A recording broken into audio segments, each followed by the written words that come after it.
extraordinary documents have emerged from the Home Office looking at the, well, let's face it, soft-touch approach to assessing asylum claims, with officials told they can't reject the testimony of migrants who have caught out, proven to be liars. This, as more than £300 million is to be spent on new Channel migrant detention centres. The money just keeps being spent, doesn't it, as they keep on coming. Let's talk to Dr. Mike Jones. He's Executive Director at Migration Watch UK. Good morning to you, Mike. Good morning, Julia. Thank you so much for joining us. Let's just touch on, first of all, these new detention centres, another 300 million quid. I mean, if it's barges, it's RAF quarters, it's hotels, whatever it is, it's private accommodation. We are literally hemorrhaging cash dealing with this issue. Well, yes, we are. It's a huge burden on the taxpayer.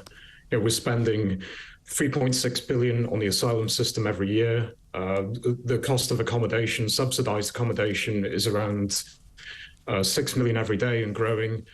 The system is completely out of control, and it's not going to improve anytime soon. I think the government are concerned more with these publicity stunts, the BB Stockholm being an example of this. I mean, it is a publicity stunt, isn't it? Issue. It is a publicity stunt because, we can have 500 migrants turn up in a day and that's all it's going to hold. Even if we had 10 barges, it still doesn't deal with the scale we're on. But let's talk also about, the big issues. We've got this scale of people to be dealt with, not just because more people are coming, it's that we've not dealt with or got rid of the tens and tens and tens of thousands who've arrived in the last few years. There's been an abject, just failure for the Home Office to actually process these claims. I've no idea what on earth's going on there, but the papers yesterday revealed this soft-touch approach to assessing asylum claims.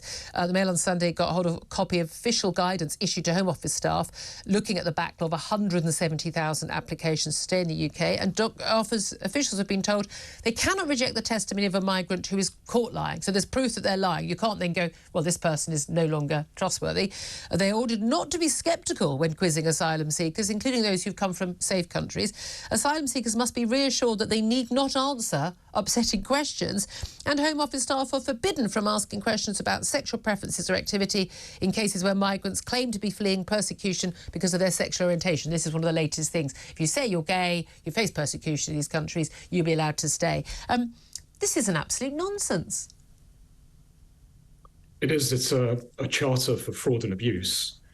If you're an academic studying immigration policy, one issue that crops up again and again is something they call the gap hypothesis. There's a gap between what politicians say and what they do.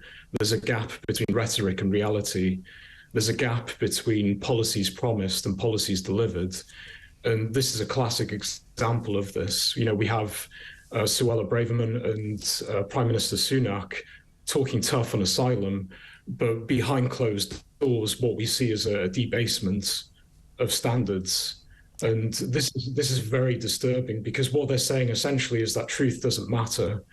An attitude of skepticism, which is the basis of evidence-based policy making, doesn't matter. Asking difficult questions, which is essential for an immigration officer, doesn't matter. It's appalling, absolutely appalling. This is down to the sort of believe every woman when she says something, she's been had her bum touched, believe every asylum seeker who says this and that. No, we want to have a fair system. The British people are a fair, good, well-minded people. We want to provide refuge for those who are desperately in need. But when we are looking at people coming on this grand scale and coming from France after travelling through numerous safe countries, it is reasonable to be sceptical.